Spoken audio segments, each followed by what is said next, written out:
The Rip City Drive. He's on Twitter at Joe DeLeone, and he's back on the Rip City Drive. Joe, thank you for your time, and it's great to talk ball with you. I'm excited for football season, which is almost here.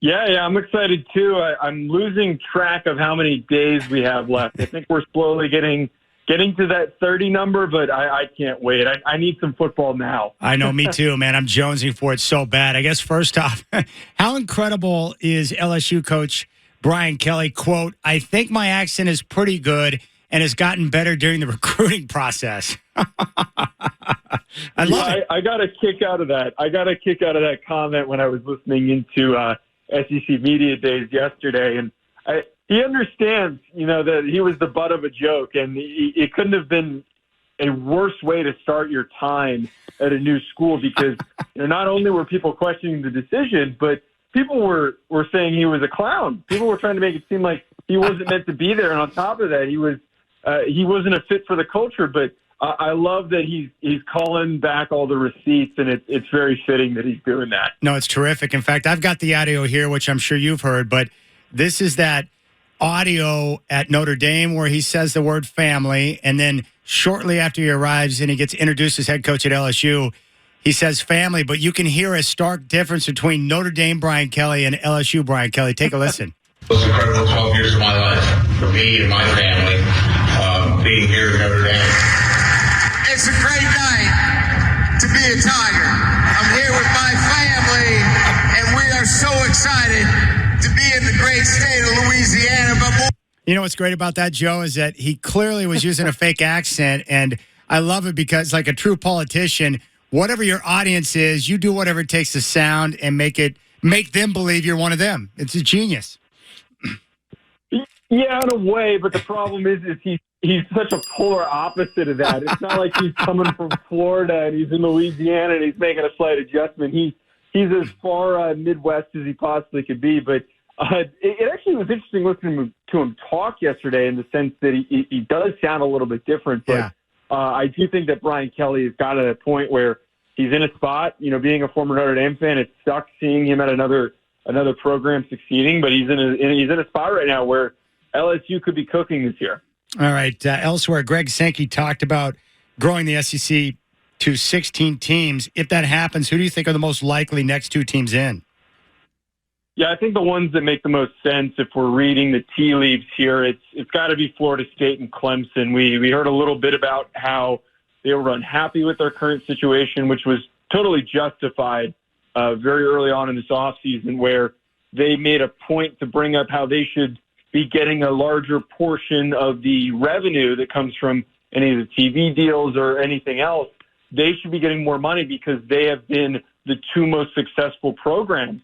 And if anyone is unhappy as they are, the best location for them to then go to is the SEC. And I think also Greg Sankey, and I don't think he's going to try and follow suit with what the Big Ten did and try to track down schools on the West Coast. I think he is trying to keep things as regional as possible. And if we're just talking regionally, it makes a lot of sense as well. But if you want to add two programs that have won national championships in the last 15 years, those are both perfect schools if they do decide to get to that point to expand. But I really do wonder when we're going to get to that point. It might not even be for another 10 years. Yeah, that's true. I would have thought FSU and Clemson would have been thrilled at the announcement that the CW is going to broadcast 50 ACC games. I mean, come on, Joe. Yeah, right. That's not exactly the best thing you want to be hearing after you were upset with how things have been handled, and then now all of a sudden the CW is putting your games on. Yeah, that probably doesn't bode well for the Pac-12 and their soon-to-be, we think, announcement of their new media rights deal.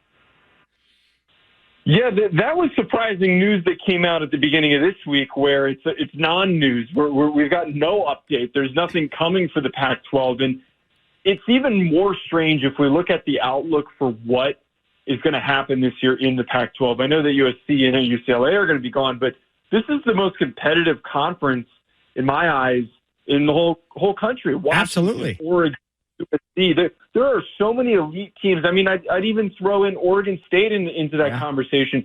There's so many elite teams, and it's going to be a battle for who's going to win that conference by the end of the year. It's going to be the most competitive we've seen in a very long time. But we can't even get a TV deal. We can't get a TV deal, and they can't expand because they can't get a TV deal. Boy, it's such a great point, Joe, that, the Pac-12, I mean, this is going to be one of the best football seasons that we've seen from the conference in a long, long time. And the quarterbacks, by far, top down, best in the country. So you're going to have all these great teams, great games, and excitement, but you're going to have that cloud of uncertainty about the future of the conference, which might disband after the season. That's insane.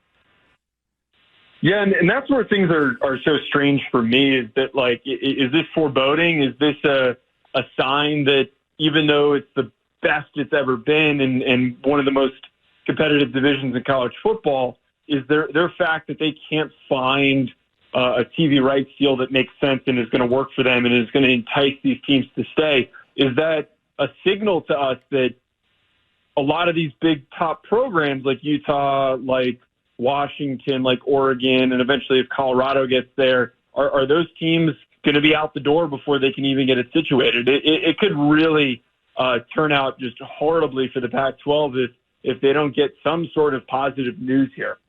What are you hearing in terms of expansion for the Pac-12? Because we keep hearing, little possibilities. What teams do you think are likely to maybe join the Pac-12? Is it San Diego State? Is it somebody else? What do you think is going to happen there?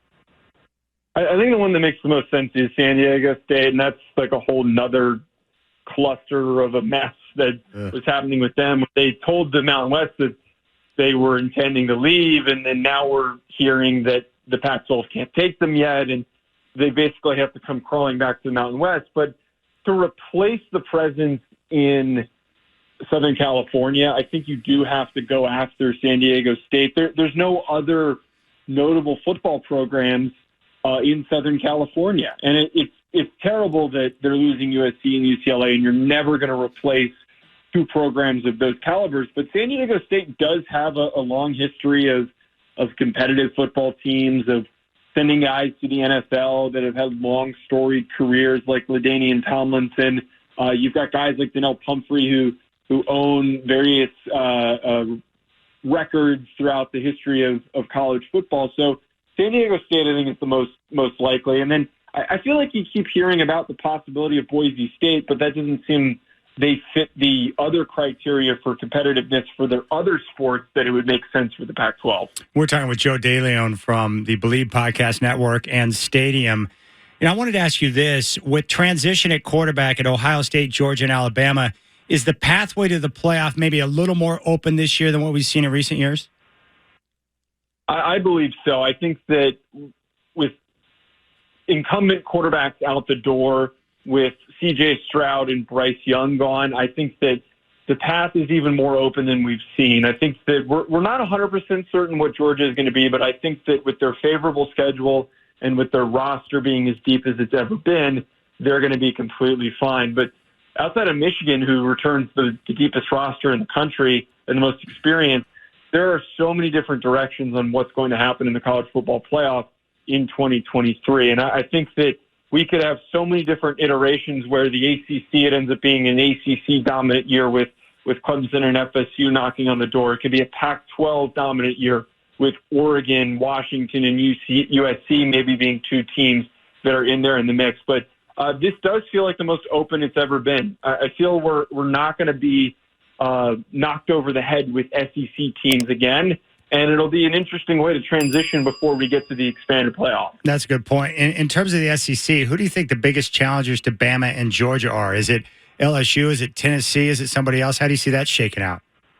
It's absolutely LSU in my eyes. I'm not very confident in Tennessee this upcoming season. I think that the loss of Hendon Hooker is going to be very detrimental for them offensively, and I'm not totally sold on Joe Milton, but I am sold on Jaden Daniels. I'm sold on him fitting perfectly with what Brian Kelly looks for in a quarterback. And I'm sold on the fact that they pulled one of the most underrated and, quite frankly, dominant transfer portal classes out of any team not named Florida State.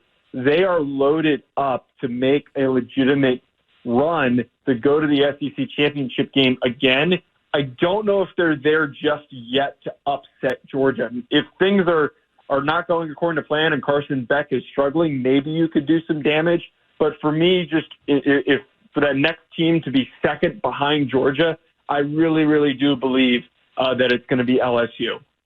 How much separation is there between Caleb Williams and Drake May as we look to next year's NFL draft?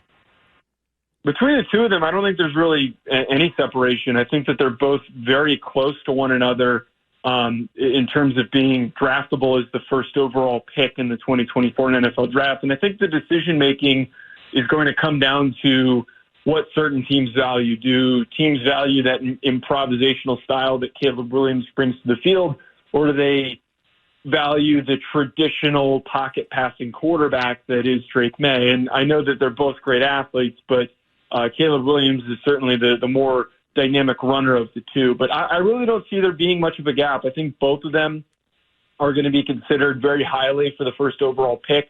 I think it's going to be probably one of the most divisive debates that we have, almost maybe even more of a debate than last year, which was a huge, massive argument over who was going to be that first overall pick. But both are supremely, supremely talented. Maybe there is some separation, though. Maybe Caleb Williams does create that separation with a good year, but they're both great, great quarterback prospects. Hey, Joe, as you know, Bo Nix was terrific last year for Oregon. What are you expecting from him this year now that his offensive coordinator, Kenny Dillingham, went back home to the Valley to take over Arizona State? Yeah, I'm not holding my breath too much on Bo Nix. I feel like we already really know who he is, but what helped him so much was that comfortability with Kenny Dillingham and being able to work with him again. I think that set him up so much for success this past year. But I'm very high on Will Stein. I think that Will Stein is an underrated offensive mind in the college football landscape. He came over from UTSA, and UTSA had one of the most explosive offenses in the country over the past couple of years, with him being a part-time play caller within that offense. So I'm not worried that there's going to be a step back because the replacement is just so talented. But I do worry that maybe there's a lack of comfort like we had with Dillingham and Nix last season. We're talking with Joe DeLeone on BLEAV Podcast Network and Stadium here on the Rip City Drive. I really believe that Jonathan Smith and his staff, especially with the continuity that they've had at the program since he's been there, is one of the most underrated in the country. And I'm wondering now that he finally gets to work with a quarterback like DJU, do you think he can have a similar breakout year like we saw from Penix and from Nix in his first year at Oregon State? Admittedly, I'm not super optimistic for what DJ Uiagalelei is going to do this upcoming season. As you're talking about, the Oregon State roster it's really underrated. It returns so many key pieces and also experienced players. But I don't know. I don't know if I can put stock in DJU, who it felt like every single season he was supposed to take that next step, and he just never did. He stayed the same since that game he played against Notre Dame his freshman year. And without any signs of progression, I don't know if he's ever going to get there. But I will say a change of scenery has worked out, as you mentioned. If he does improve, it'll be at a slightly above average level. I don't think it will be at the same level that we spoke about with Michael Penix and Bo Nix this past year. All right, in the Pac-12, you talked about the competition. I think there are 5 teams that could make a strong case for being a threat in the conference, but I went through and looked at the schedules. I think Oregon and USC's schedules shape up the best of that group. Who do you like to emerge as the Pac-12 champ this year? I really think it's going to be Oregon. I think that there are just so many concerns defensively for USC that I can't speak confidently on them. And I think that keeping around Alex Grinch is going to just set them up for failure. And we're going to be sitting there at the end of the season saying, well, why didn't they fire Alex Grinch? Well, you should have done it in the first place the first time around. But I really love the direction that Kenny Dillingham has pushed this Oregon team in. And they're another team that succeeded really well in the transfer portal. Their offensive line is so strong. It is so talented. There are multiple highly recruited kids as well as highly sought-after players from the portal that are going to be playing along that offensive line. They are going to be really hard to keep up with offensively, but most importantly, it has that Dan Lanning style defense that is just so hard to get by. It feels like it is SEC West, if you will. So I think that Oregon is my pick for who comes out there. All right, Joe, 2 more questions for you, both from the NFL. First off, do you think the Titans' move to add DeAndre Hopkins was a bit of an overreaction to the A.J. Brown trade they made. Yeah, and I also think that it really doesn't make any sense why you wouldn't pay the younger receiver and instead you're going to pay the older guy. And it feels like, and I just don't, it doesn't make a lot of sense to me that they went with DeAndre Hopkins. And it feels like what happened a few years ago with Julio Jones, where they brought him in and the expectations were so high. And having an elite receiver like that seems to not really favor and work out well in that offense, especially because they're so run-centric. But I feel like DeAndre Hopkins was regressing last season, and he's not really the same player that he once was in his time when he was in Houston and when he was with the Cardinals. But it's poor roster planning, and I think that if DeAndre Hopkins also wanted to make a championship run, it's not going to be with the Tennessee Titans. All right, 3 quarterbacks, Russell Wilson, Justin Fields, or Tua. Which of the 3 do you think has the most pressure on them to perform this year? I think it's Tua for a very strange reason. I think that with his injury history, if he continues to get hurt and has maybe another concussion, or even if he doesn't look good this year, maybe he stays healthy, I think that there's just such a strange feeling around Tua because of what happened to him last year. And I think there's a lot of people who just naturally are concerned that he might not even be the same level of guy because of the hits that he sustained to his head and the serious level of concussion damage that might have been sustained last year. So I think that Tua is probably the most pressure. But at the same time, I also think that Russell Wilson, if he has another bad year, they're going to be trying to find ways to move on from that contract. All right, you can follow him on Twitter at Joe DeLeone. He is with the BLEAV Podcast Network, also Stadium. Joe, you're handsome. You're awesome. I love talking ball with you. And thanks for your time, man. That was terrific. Of course. Thanks for having me.